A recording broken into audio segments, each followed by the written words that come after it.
পাহাড়, নদী, জঙ্গল, ঝর্ণা, ইতিহাস, তাও আবার কলকাতা থেকে মাত্র 240 কিলোমিটার দূরে।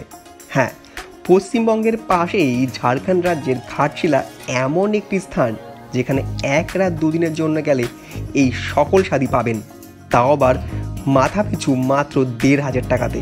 কিভাবে সম্ভব? তার উত্তর জানতে হলে ভিডিওটি সম্পূর্ণ দেখতে হবে। একই সাথে জানতে পারবেন আপনি কিভাবে যাবেন, কোথায় থাকবেন, কি খাবেন, কোথায় কোথায় ঘুরবেন, কেমন খরচ, মানে সম্পূর্ণ ভ্রমণ গাইড। ইতিমধ্যেই আমার চ্যানেলে ঘাটশিলা ভ্রমণের বিস্তারিত 3টি ভিডিও রয়েছে। উপরে আই বোতাম ও নিচে ডেসক্রিপশন লিঙ্কে ক্লিক করে দেখে নিতে পারেন। চলুন তবে শুরু করা যাক আজকের ভিডিওটি। আর ভিডিওটি ভালো লাগলে ডেসক্রিপশানে আপনার একটি কমেন্ট অবশ্যই রেখে যাবেন। হতে পারে তা কোনো ইমোজি, তাতে আপনাদের ভালোবাসা আমার ভিডিওতে রয়ে যাবে চিরদিন।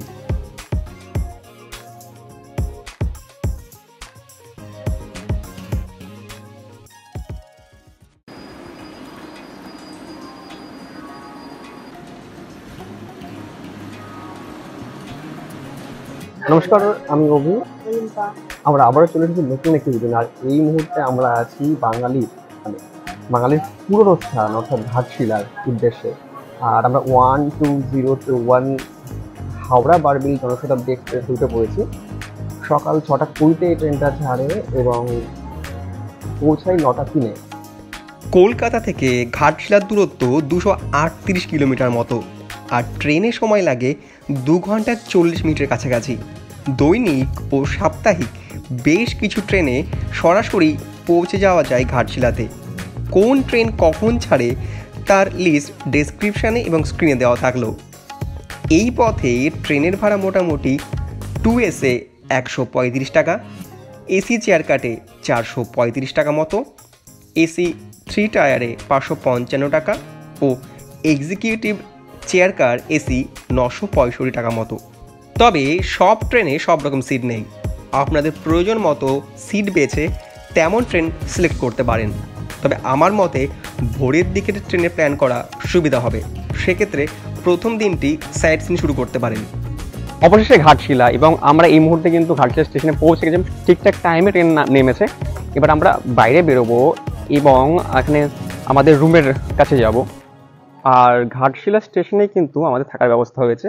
আর এই হলো রিটায়ারিং রুম। এইটি বেশ পুরনো একটা ব্যাপার। এই হলো আমাদের আজকের মতন থাকবার জায়গা, নন এসি রিটায়ারিং রুম। চলুন দেখে নেবো আমাদের রুমটা কেমন। পর্দা দেওয়া রয়েছে একটা। আর এই দেখুন, এখানটায় রয়েছে 2টো বেড, দুজনের শোয়ার জন্য বেশ ভালো। আমরা আগে স্যানিটাইজ করে নিয়েছি রুমটাকে। এখানে একটা আয়না রয়েছে, এখানে সুন্দর একটা চেয়ার রয়েছে, কি বলো, তাই না? আর টেবিলটা একদম নতুন, টেবিলটাও নতুন। আর এখানটায় হ্যাঙ্গার রয়েছে, এখানটায় সুইচ রয়েছে, সুন্দর কালার করা। আমি জাস্ট আমার এক্সপেকটেশনের বাইরে যে এত সুন্দরও রিটায়ারিং রুম হতে পারে। কারণ আর এখানে একটা রয়েছে কিন্তু টেবিল ছোট, আর এখানে আর একটা সুইচ বোর্ড রয়েছে। আর ওপরটাও বেশ সুন্দর, কিন্তু ফার্নিশড করা রয়েছে। জানলাগুলো পর্দা দেওয়া, জানলাগুলোর আর হলো কাচের, বেশ সুন্দর। আর এই সাইডটা হচ্ছে ওয়াশরুম। ওয়াশরুমটা মোটামুটি ভালো পরিষ্কার বলবো। আর এখানে একটা ইন্ডিয়ান বাথরুম রয়েছে। এখানটায় স্নান করবার জায়গা, কিন্তু এটা ভাঙা আছে।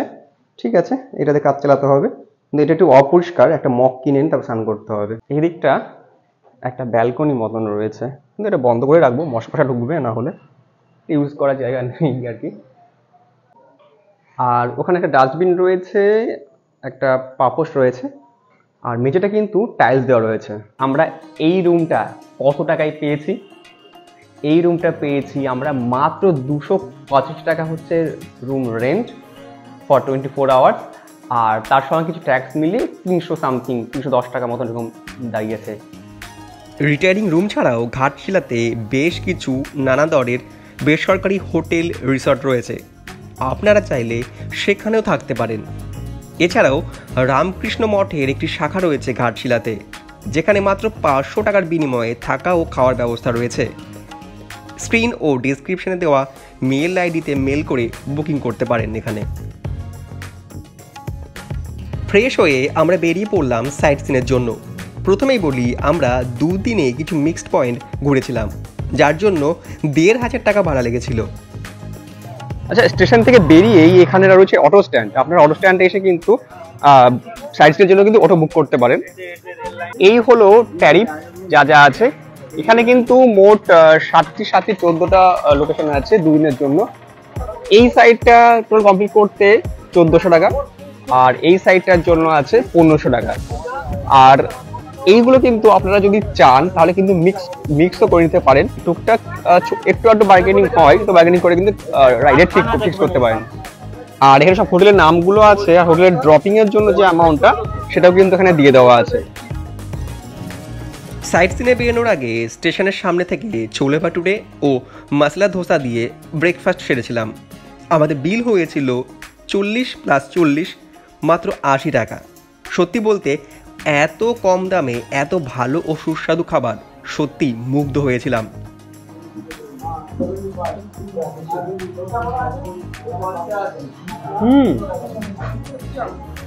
সত্যি ভালো, সত্যি ভালো। সকালবেলা পেট ভরে ব্রেকফাস্ট হয়ে যাবে এখান থেকে সপ্তাহে। আচ্ছা, এখানটাই ভেজ থালি থেকে শুরু করে নন ভেজ থালি সবই কিন্তু মোটামুটি অ্যাভেলেবেল। যারা একটু স্ট্যান্ডার্ড রেস্টুরেন্টের খোঁজ করছেন তাদের জন্য বলি, স্টেশনের বাইরে থেকে রোডে রয়েছে পথের পাঁচালী, সেখানকার খাবারও আমাদের বেশ ভালো লেগেছিল। আর আমরা আসার আগেই কিন্তু একটা অটো বুক করে নিয়েছিলাম। আর আমাদের দুজন ড্রাইভার কাকু থাকবেন। আজকে যিনি আছেন তিনি আজকে থাকবেন, আর কালকে অন্যজন থাকবেন। অ্যাকচুয়ালি ওনারা ভাগ করে নিয়েছেন। ভোম্বল কাকু আজকে আমাদের টোটাল ট্রিপ করবেন, সঙ্গে কিন্তু আমাদের গাইডও করবেন। আর আমরা সকালে বেরিয়ে পড়েছি, কাকুর নাম্বারও কিন্তু আমি দিয়ে দেবো। আর শেষে কিন্তু অবশ্যই জানাবো কাকু আমাদের কেমন ঘোরালেন।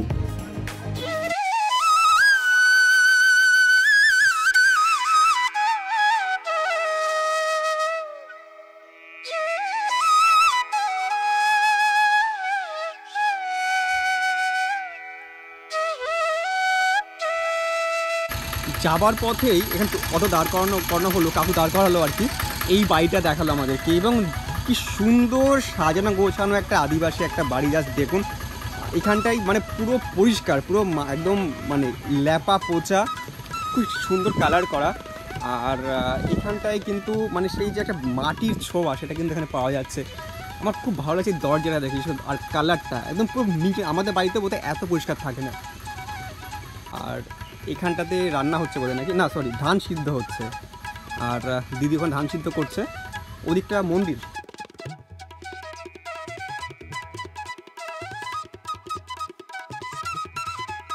এখানে এসে বাংলাকে হয়তো পাবেন না, কারণ এটা বাংলা বর্ডারের বাইরে, কিন্তু বাংলার রূপ কিন্তু এখানটাই সম্পূর্ণটাই আছে।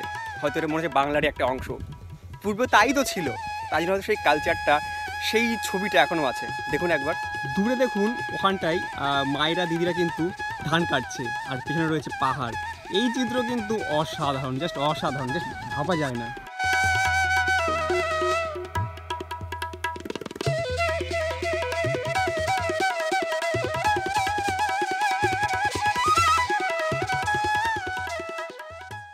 ড্যামের দিকে যেতে যেতে রাস্তায় আর একবার দাঁড়ালাম। একটা অবাককর বিষয় আপনাদের দেখাবো। মানে ভোম্বল কাকু আমাদের দাঁড় করালো। এইখানে একটা স্কুল আছে। এই স্কুলের এই যে সাইকেল দেখছেন, এই সাইকেলগুলো হচ্ছে এই স্কুলের বাচ্চাদের সাইকেল। একটা সাইকেলও তালা নেই। মানে এটা অবিশ্বাস্য মনে হলেও, এটা অবিশ্বাস্য মনে হচ্ছে, এটা অবিশ্বাস্য মনে হলেও সত্যি নিজের চোখে একবার দেখুন। এর তালা মারার জায়গা আছে, তাও কিন্তু এ তালা মারেনি। এটাও তাই, এর তো তালাই নেই, এরও তালা নেই, এরও তালা নেই, এর তালাও মারেনি। হ্যাঁ, যে কটা সাইকেল আছে একটাতেও তালা মারা নেই। এই হলো সেই স্কুল। এইটা কিন্তু আমাদের ওখানে আমি কখনো দেখিনি। আমাদের ওখানে কেন, আমি এখনো পর্যন্ত যেখানে ঘুরেছি কোথাও দেখিনি।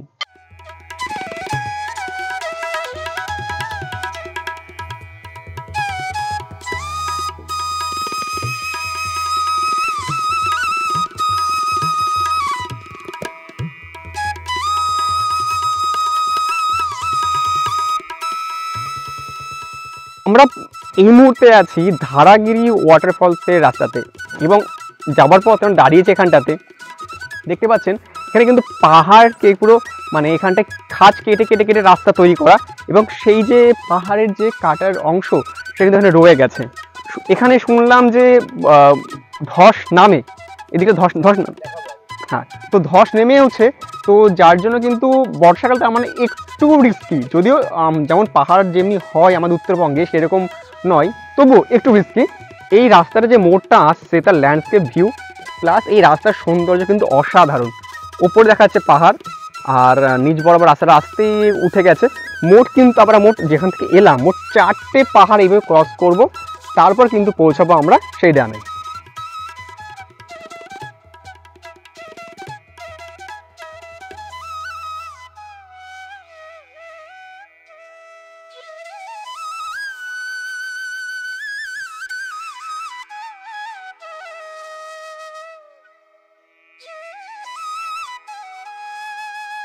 আচ্ছা, আমরা যেখানে আছি এই পর্যন্ত অটো আসে, আর এইখানটায় দেখবেন যে লোকাল অনেকে আছেন, তারা হচ্ছে এখানটায় 50 টাকা নেয়। 50 টাকার বিনিময়ে আপনাদেরকে গাইড হিসাবে এবং পথ দেখিয়ে নিয়ে যাবে হচ্ছে ফলসের দিকে।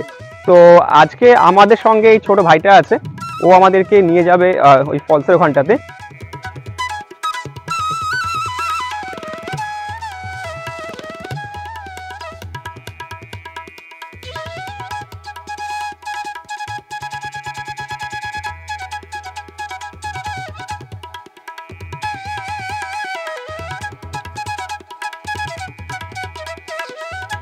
আচ্ছা, যাবার পথেই কিন্তু এখানে একটা দোকান আছে, সামনেও আছে, যদি কারো জল বা কিছু খাবার প্রয়োজন থাকে এখান থেকে নিতে পারেন। বিস্তারিত কিনলাম, 5 টাকা বেশি নিল, নেওয়াটা খুব স্বাভাবিক। আর তাছাড়া ঘুগনি বা অন্য কিছু বিস্কুট চকলেটও রয়েছে। কি সুন্দর এখানটা, ঠান্ডা তো রয়েছে এখন গরমের পর, আর জায়গাটা দেখে মনে হচ্ছে আমরা কোনো একটা মানে সেই মানে বিদেশের কোনো একটা ফরেস্টে এসেছি। চারিদিকটা পাথর রয়েছে।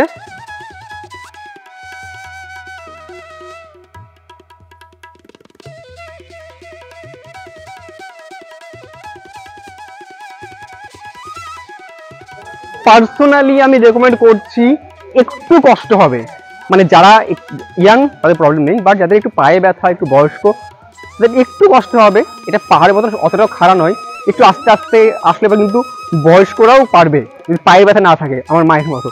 তো একটু কষ্ট এখানে আসবেন, আর তারপর যে দৃশ্য আপনারা দেখবেন সেটা কিন্তু কখনোই ভুলতে পারবেন না। Must visit. এর জলটা দেখুন, জলটা নিচের যে পাথর কুচি সেটা পর্যন্ত দেখা যাচ্ছে, মানে এতটা স্পষ্ট, এতটা ক্রিস্টাল, এতটা মানে একদম পরিষ্কার জল।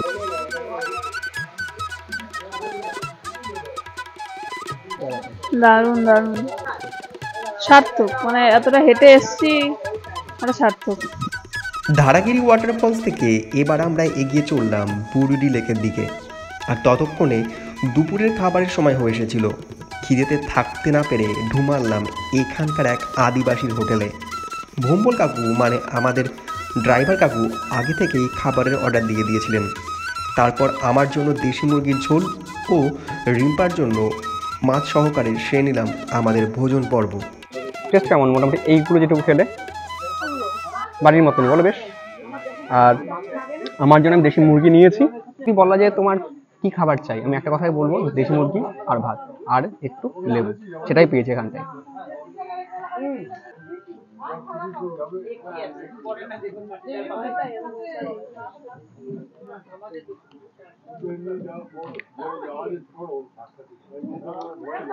বেশ ভালো, বেশ ভালো। তবে যদি বলা যায় এই ডাবল প্লাস কিনা, আমি বলবো ঘরোয়া রান্না, সুন্দর মাংস, সুন্দর বেশ। 5 পিস মতন ছোটো ছোটো চিকেন পিস দেওয়া হয়েছে। ভাত ডাল যা নেবেন আনলিমিটেড পাবেন, কিন্তু চিকেন ওই কয় পিসই, যদি লাগে এক্সট্রা সেটা আবার এক্সট্রা প্লেট হিসাবে আসবে। কি রেট আছে বলুন? আমার হোটেলের নাম হচ্ছে ধারাগিরি ফ্যামিলি হোটেল। আমার নাম অনন্ত কুমার ভূঁইয়া। এখানে ভেজ মিল পাবেন 50 টাকা, ডাল তরকারি আলু ভাজা চাটনি পাঁপড় থাকবে, ওটা 50 টাকা। আর দেশি চিকেন মিল আপনার 200 টাকা, 4 পিস চিকেন 1 পিস আলু থাকবে, আর ভেজ মিলটা থাকবে মোট 200 টাকা। মাছ ভাত আপনার 100 টাকা পড়বে। ঢোকার প্রথমে আপনার ডান সাইডে প্রথম হোটেলটা।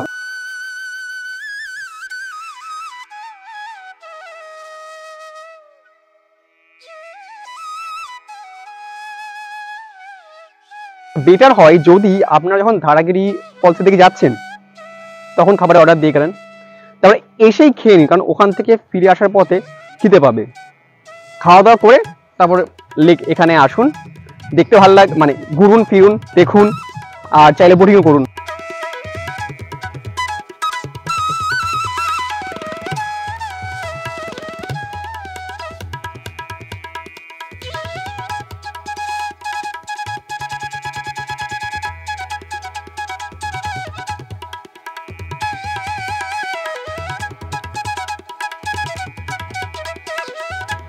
বলে রাখি, এই যে লেক দেখতে পাচ্ছেন, এই লেক কিন্তু প্রাকৃতিক লেক নয়। এখানে ঝাড়খণ্ড গভর্নমেন্টের ওয়াটার রিসোর্স ডিপার্টমেন্ট থেকে এটাকে কৃত্রিমভাবে তৈরি করা হয় চাষাবাদের জন্য।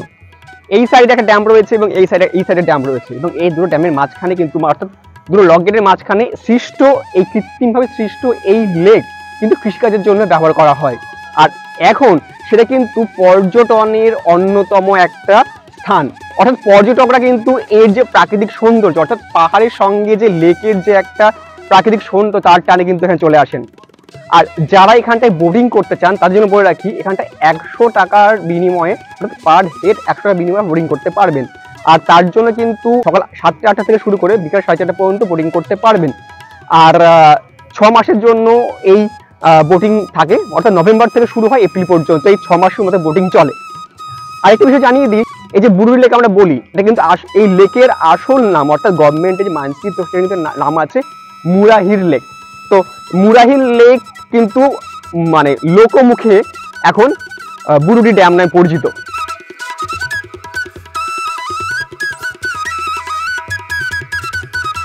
সেদিনের মতো সাইট সিন পর্ব সেরে আমরা ফিরে এলাম রিটায়ারিং রুমে। পরদিন সকালে ব্রেকফাস্ট সেরে বেরিয়ে পড়লাম আমাদের দ্বিতীয় দিন তথা শেষ দিনের সাইট সিন পর্বের জন্য। সুপ্রভাত, ঘাটশিলার দ্বিতীয় দিনের পর্বে আপনাদের সবাইকে স্বাগত। আর আজকের আমাদের সাইট সিন শুরু হচ্ছে, অর্থাৎ ট্রিপ শুরু হচ্ছে এই চিত্রকূট টিলা থেকে। আজ কিন্তু আমাদের অটো ড্রাইভার কাকু চেঞ্জ হয়েছে, অনুপ কাকু। আর অনুপ কাকু প্রায় 32 বছর, না প্রায় 32 বছর ধরে এখানটায় অটো চালান, এবং তিনি এখানকার অনেক সামাজিক কাজকর্ম করে থাকেন। তো যারা আসতে চান, আমি বলবো, কাকু কিন্তু আমাকে অনেক কিছু গাইড করছে, যেটা আমি জানতাম না, জানি না। কালকেও একটা জায়গাতে আমি বলেছি, আজকেও বলছি। তো যারা এখন আসতে চান, ইনি বাঙালি, কিন্তু ইনি আমাদের বাঙালি মানুষ, সম্ভবত ঝাড়গ্রাম, না ঝাড়গ্রামের মানুষ। তো বাঙালি মানুষ এবং ব্যবহার খুবই ভালো। গতকাল কাকুও খুব ভালো ছিল। তো যারা আসতে চান, আমি নাম্বার দিয়ে দেবো স্ক্রিনে এবং ডেসক্রিপশনে, আপনারা যোগাযোগ করে আসতেই পারেন। খাড়া সিঁড়ি ভেঙে টিলার ওপরে উঠে দেখলাম এখানে একটা শিব মন্দির রয়েছে।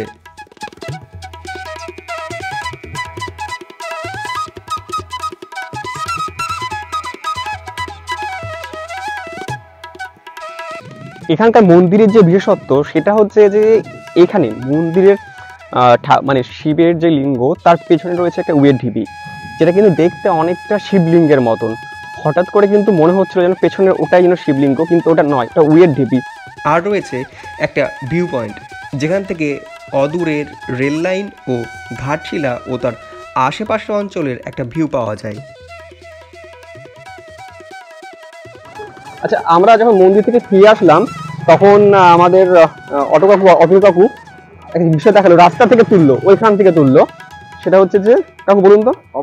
মাইকার স্টোন। হ্যাঁ, মাইকার স্টোনের যে মানে যেখান থেকে অভ্র তৈরি হয়, যে পাথর, দেখুন, এই দেখুন, দেখেছেন চিকমিক চিকমিক করছে। তো যে সেই যে খনিজ যে পাথর, সেটা কিন্তু এখানে রাস্তায় পড়েছে, ঘাটশিলার রাস্তায়। আচ্ছা, কাকু আমাদেরকে কিন্তু এটা গিফট করছে, নিয়ে নাও। এটা কিন্তু আমাদের স্মৃতি থাকলো, থ্যাংক ইউ। এরপর আসবার পথে আরও একটি নাম না জানা নদী দেখে দাঁড়ালাম ও তার সৌন্দর্যে মুগ্ধ হলাম। সেই দৃশ্য আপনাদের সামনে তুলে ধরলাম।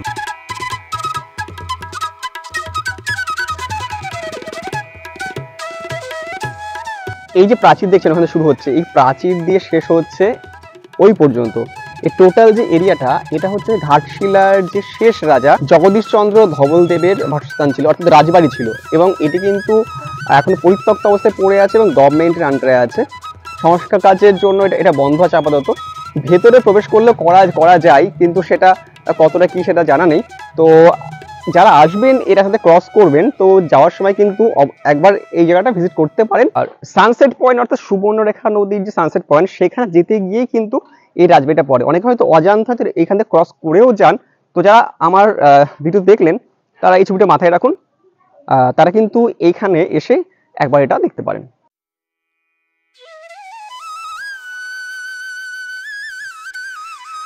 আমি বর্তমানে আছি এখানকার সানসেট পয়েন্ট যাকে বলা হয়, অর্থাৎ সুবর্ণরেখা নদীর তীরে। আর লোকাল যারা আছেন তারা এই জায়গাটিকে বলে হচ্ছে কাচিমদহ। আর কাচিমদহর দুই প্রান্তে কিন্তু দুটি রেঞ্জ আছে। এই যে রেঞ্জটা দেখতে পাচ্ছেন, এই রেঞ্জটা হচ্ছে দলমা পাহাড়ের রেঞ্জ, যেটা হচ্ছে উড়িষ্যার দিকে। আর অপোজিট দিকে মানে গতকাল যে রেঞ্জটা ছিল সেটা হচ্ছে বেঙ্গলের দিকে। তো আরেকটা বিষয় সেটা হচ্ছে যে এই যে দেখতে পাচ্ছেন যে জলের যে লেয়ারটা রয়েছে, যদি জলটা শুকনো হয়ে যায়, হতেই পারে নিচে হয়তো বা পাথর পড়ে থাকতেই পারে, মানে একটা পাথরের উপরে জলরাশি রয়েছে, এমন ধরনের হওয়ার সম্ভাবনা আছে। ভৌগোলিক ব্যাখ্যা সেটা আরো ভালোভাবে দিতে পারবে। আরেকটা বিষয়, ওই যে জায়গা দেখা যাচ্ছে বড় জায়গাটা, ওইখানটায় একটা মানে জলের পাক মতন আছে। লোকালরা বলে থাকেন যে ওপরের দিক থেকে যত বস্তু বা কিছু মৃত যদি ভেসে আসে, তো ওই পাকে এসেই মানে ডুবে যায় এবং তারপর ওটা ভেসে ওঠে। তো এইখানে প্রচুর স্থানীয়রা অনেক কিছু খুঁজে পেয়েছে। তো আর বর্তমানে কিন্তু জলরাশি কম দেখছেন, তার কারণ হচ্ছে যে ওপরে গারুডি ব্যারেজের জন্য কিন্তু জল আটকে দেওয়া হয়েছে, যার জন্য কিন্তু এই মুহূর্তে জলটা কম। আর তাছাড়া কিন্তু যখন বর্ষাকাল তখন কিন্তু এখানটায় পুরো ঢেউ খেলানোর মতন জল থাকে। আর এই যে দেখছেন যে ইটভাটার যে চিমনিটা, এই চিমনিটা ঠিক এই বরাবর দিয়ে থাকে হচ্ছে, ঠিক এই বরাবর হয়ে সানসেটটা হয়।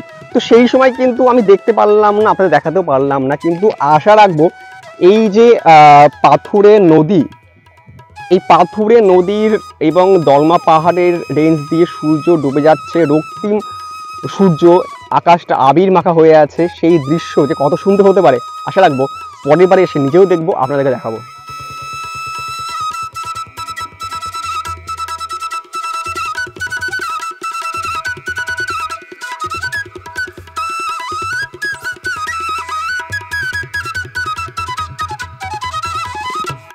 আমরা এই মুহূর্তে ঘাটশিলার রঙ্কিনী মায়ের মন্দিরে আছি এবং এইখানকার বিশেষত্ব হলো দুর্গাপুজোর 15 দিন আগে যে দ্বিতীয় অষ্টমী হয়, সেই সময়টাতে এখনো কিন্তু মোষ বলির প্রচলন রয়েছে। বলি প্রথা বৈধ না অবৈধ আমি সেই বিতর্কে যাচ্ছি না, কিন্তু এই যে ইতিহাস বছর পর বছর চলে আসছে বা রীতি, সেটা কিন্তু এখনো পর্যন্ত বিদ্যমান এইখানে। আর এই যে হাড়িকাটা দেখছেন, এইটাতে হয় হচ্ছে মোষ বলি, আর এটাতে হয় পাঠা বলি।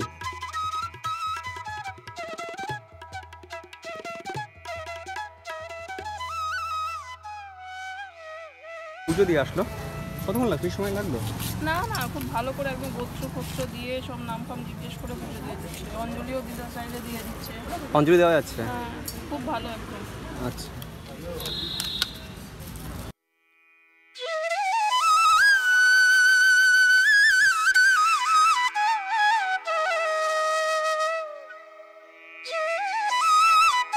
রামকৃষ্ণ মঠের আপনারা শুধুমাত্র দর্শনের স্থান নয়, এখানে কিন্তু থাকবার ব্যবস্থাও আছে, থাকবার খাওয়ার ব্যবস্থাও আছে। তো যারা এখানটায় কম কম দামে এবং ভালো পরিষেবা চান, কিন্তু কম দাম নয়, সঙ্গে মানে মুক্ত পরিবেশ, ভালো পরিবেশ ফ্যামিলি নিয়ে, তারাও কিন্তু এখানে আসতে পারেন। যারা এখানে থাকতে চান তারা ডেসক্রিপশনে এবং স্ক্রিনে দেওয়া এই মেল আইডিতে কন্ট্যাক্ট করতে পারেন। মেলে সমস্ত কিছু থাকবে। তবে এখানে ট্যারিফ বলে কিছু হয় না, যা জানতে পারলাম। এখানে আপনার সম্ভবত আপনার যতটা যথাসাধ্য ডোনেশন, তা আমাকে খুলে কিছু বলা হলো না, বলা হলো যে মেল করবেন, সেখানে সমস্ত কিছু বলা থাকবে। আর এই হলো সেই ভবন যেখানটায় থাকবার ব্যবস্থা আছে। আচ্ছা বলে দিই এখানটায় ভিজিটিং আওয়ার্সটা কি। এপ্রিল থেকে সেপ্টেম্বর সকাল 6টা থেকে 12টা এবং 4টে থেকে 9টা, আর অক্টোবর থেকে মার্চ সকাল 6:30 থেকে দুপুর 12টা এবং দুপুর 3:30 থেকে রাত 8:30 পর্যন্ত। এই মুহূর্তে আমি আছি আমাদের বাঙালির শঙ্করের বাড়িতে। অর্থাৎ বিভূতিভূষণ বন্দ্যোপাধ্যায় যেখানে তার জীবনের শেষ 20 বছর কাটিয়েছিল, অর্থাৎ 1930 থেকে 1950 সাল, এই 20 বছর সময় কিন্তু ঘাটশিলার এই গৌরীকুঞ্জে কাটিয়েছিলেন। এবং এখানে বসে বলা হয় যে তিনি পথের পাঁচালী রচনা করেছিলেন, কিন্তু অ্যাকচুয়ালি ইনি ভাগলপুরের রাজবাড়িতে বসে পথের পাঁচালী রচনা করেছিলেন। তাছাড়াও কিন্তু তার কালজয়ী উপন্যাস যার মধ্যে রয়েছে আরণ্যক, আদর্শ হিন্দু হোটেল, অপরাজিত, আরও কত কিছু। আচ্ছা, আমরা এখানে আছি, কাকুমাদের দেখালেন যে আমরা এই মুহূর্তে আছি হিন্দুস্তান কপার লিমিটেডের একদম যে এলাকা সেখানে। আর এই যে এরিয়াটা দেখছেন টোটালটা, এটা কিন্তু এই সংস্থারই তৈরি একটা ছোট্ট শহর বলতে পারেন, ঠিক যেমন আমাদের টাটা, তাই না? না, যেমন টাটাতে ওখানে আছে, ঠিক যেমন জামশেদজি টাটার ওখানে নিজের একটা শহর গড়ে উঠেছে, ঠিক তেমনই কিন্তু এখানে সাজানো গোছানো ছোট্ট একটা শহর না হলে অন্তত বিশাল এরিয়া নিয়ে কিন্তু এখানে এই অঞ্চলটিতে রয়েছে হিন্দুস্তান কপার লিমিটেড সেখানে। আর দূরে এখানটা একটা প্রাইভেট এখানকার রেল লাইনও দেখতে পেলাম আসার সময়, যেটা কিন্তু বন্ধ হয়ে পড়ে আছে। আর আমরা এখন একটু এগিয়ে যাবো। রাতমোহনার দিকে যেতে গেলে কিন্তু আপনাদেরকে এই রাস্তা ধরে যেতে হবে, তো যাদের সময় আছে তারা কিন্তু এখানটা একবার দেখতে পারেন, ভালো লাগবে আশা করি। কিন্তু রয়েছে ব্রিটিশ আমলের একটা কামান, যেটা কিন্তু এখানে এইভাবে পড়ে আছে, এইখানে একটা আছে আর ওইখানে একটা আছে। আর এই দূরে রয়েছে কিন্তু মেন কারখানা, যেখানে ভিডিওগ্রাফি নিশ্চিত দেখাতে পারবো না। আর এদিক দিয়ে কিন্তু ব্রিটিশ আমলেরই সেই সময়কার প্রায় সব বাংলাগুলো রয়েছে, হলো কারখানাটা, যেখানে কিন্তু প্রবেশও নিষেধ এবং সাধারণ মানুষের, এবং সেখানটায় কিন্তু ভিডিওগ্রাফিও নিষেধ।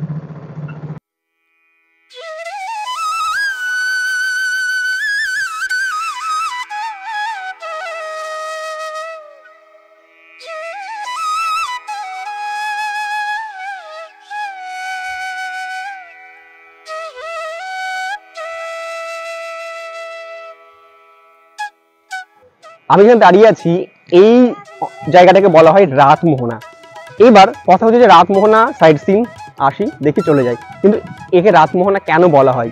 বিভূতিভূষণ বন্দ্যোপাধ্যায় একে রাতমোহনা কেন উল্লেখ করেছিলেন, তার কারণ হচ্ছে, আমি দেখাতে চাইবো যে দূরে দেখুন একটা এখানটায় যে জায়গা দেখা যাচ্ছে পুরো মানে গাছ দিয়ে ঘেরা, এই জায়গাটা মানে সুবর্ণরেখার নদী আসছে, কিন্তু ওইখানটাতে একটা দ্বীপ মতন আছে, যার জন্য কিন্তু সুবর্ণরেখা নদী দুই সাইড থেকে ভাগ হয়ে মোহনায় যেভাবে মেশে, ঠিক সেইভাবে ভেসে আসছে। আর এই যে ব্রিজটা দেখতে পাচ্ছেন, এই ব্রিজটাতে বালি, জলের স্রোতে বালি এসে জমতো। তো বিভূতিভূষণ বন্দ্যোপাধ্যায় পূর্ণিমার রাতে এইখানে বসে থাকতেন, ঠিক তখনই বালির উপরে পূর্ণিমার চাঁদের আলো এসে পড়তো এবং চাঁদ চকচক করতো, যেন মনে হতো যেন প্রাকৃতিক হিরে রয়েছে, যার জন্য কিন্তু বিভূতিভূষণ বন্দ্যোপাধ্যায় নিজেও এখানে অনেকবার আসতেন এবং এই স্থানকে নাম দিয়েছিলেন রাতমোহনা।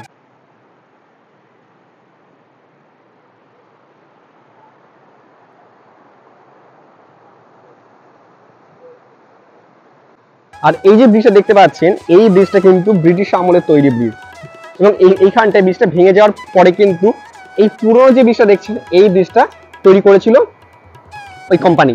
তারপরের যে ব্রিজটা যে আমরা এলাম, সেই ব্রিজটা স্টেট গভর্নমেন্ট। তো এইখানের একটা গল্প আছে, সেটা হচ্ছে যে বর্ষার সময় বা যখন বন্যা হতো, তখন দেখুন এটা অনেকটা উঁচু, তো লেয়ারটা কিন্তু অনেকটা উপরে থাকতো, এই অঞ্চলটা পুরোটা, এই জায়গাটা পুরো জলে ভরে যেত। স্বাভাবিকভাবেই কিন্তু এই যে রাস্তা, সেটা কিন্তু পুরো ডুবে যেত, যার জন্য ব্রিটিশের সাহেবরা ওইখান থেকে স্টিমার থাকতো, ওই স্টিমার থেকে এই মানে ঘাটটা পার হতো। পার হবার পরে ওইখানে একটা দেখাচ্ছি আপনাদেরকে, ওইখানে একটা টেলিফোন ঘর ছিল, ওখানে টেলিফোন করা হতো এবং কৃষি নিয়ে যাওয়া হতো। আর এই যে দেখছেন, মাছ ধরার জন্য ব্যবহৃত হয়। যখন এটা পুরো ডুবে যায়, সেখান থেকে অভিনব পদ্ধতিতে এখানটায় জাল দিয়ে দেওয়া হয় এবং তার সাহায্যে মাছ ধরা হয়।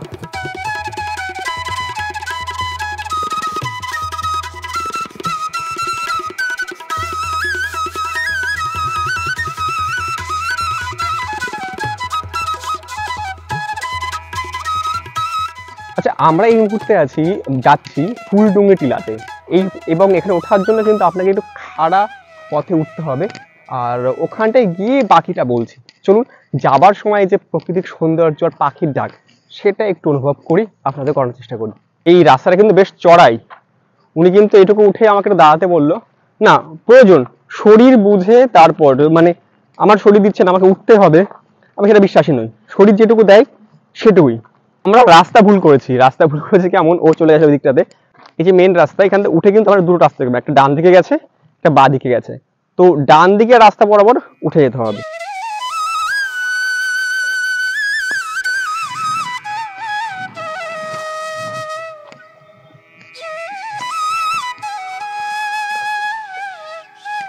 যদি বলেন যে এই জায়গাটার মাহাত্ম্যটা কি, তাহলে বলতে হয় যে বিভূতিভূষণ বন্দ্যোপাধ্যায় কিন্তু যে সমস্ত প্রিয় স্থানগুলো ছিল ঘাটশিলাতে তার মধ্যে এখানে অন্যতম, এবং এখানে এসে উনি অনেক তার এখানে বসে রচনা করেছেন, তার মধ্যে আরণ্যক, চাঁদের পাহাড়ও অন্যতম।